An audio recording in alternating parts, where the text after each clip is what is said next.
The matchup for Super Bowl 58 is set, and people, well, those outside of the Bay Area and Kansas City are by and large pissed off.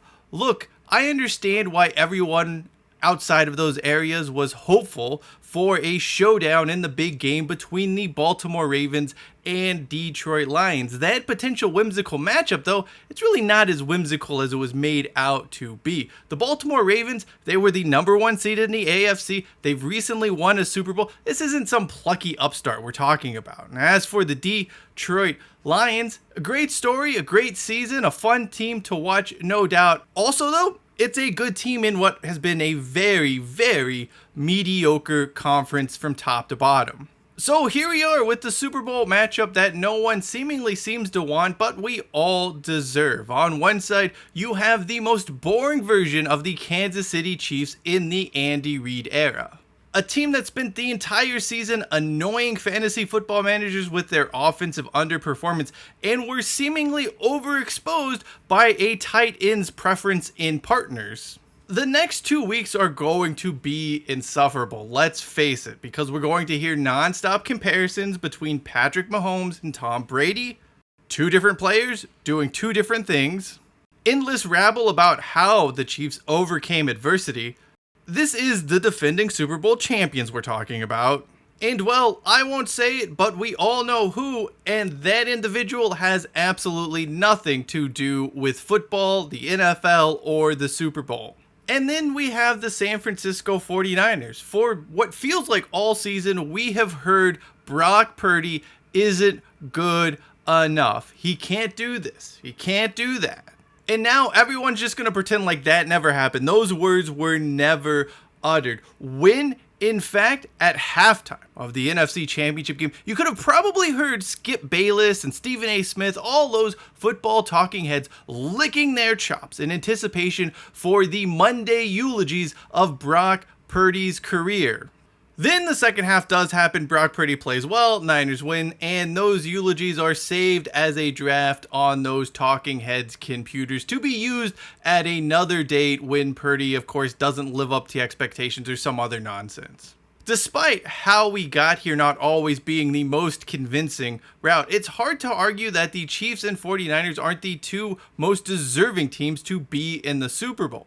There's no argument that Patrick Mahomes and friends didn't have the best regular season, but in the playoffs, they turned it on. They beat the three best teams in the AFC. Sorry, Houston and Cleveland, but no, you're not in that discussion. You can't deny them that. Their road to the Super Bowl went through everyone. They met every test. They passed every test with flying colors. Why they felt so compelled to do so in the most butt ugly fashion possible is something I don't really understand, but hey, a win is a win. You're not going to fault a team for winning games, even if how they have done it wasn't exactly the most aesthetically pleasing, I suppose. Meanwhile, what more could anyone have possibly asked from the San Francisco 49ers this season apart from not having a quarterback drafted in the 7th round? Sure, there was that bad loss to Baltimore towards the back end of the regular season, and that inexplicable October 3-game losing streak still baffles me,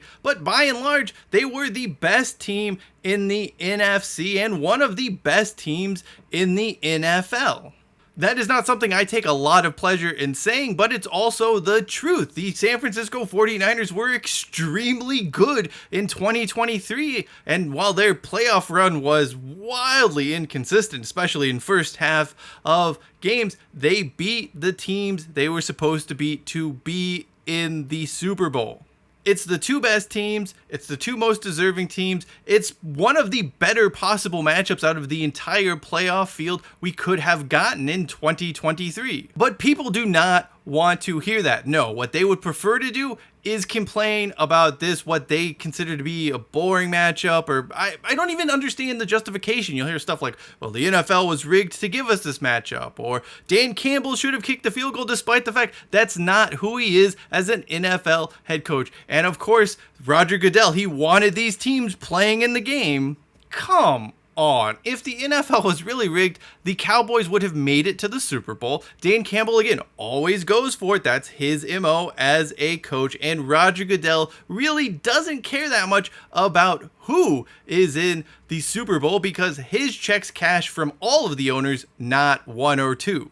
Putting all of that aside, what we are getting at Super Bowl 58 is a fantastic rematch, something that is pretty rare. The 49ers now have the opportunity to vanquish their demons from that Super Bowl 54 choke job. And for Kansas City, this is the opportunity to become a bona fide, certified NFL dynasty, not the Eli Manning New York Giants or late 1970s, early 1980s Oakland, Los Angeles Raiders, who were really good, won Super Bowls, but not necessarily dynasties. This is the chance for Kansas City to be enshrined as one of the all-time best teams on a historic run.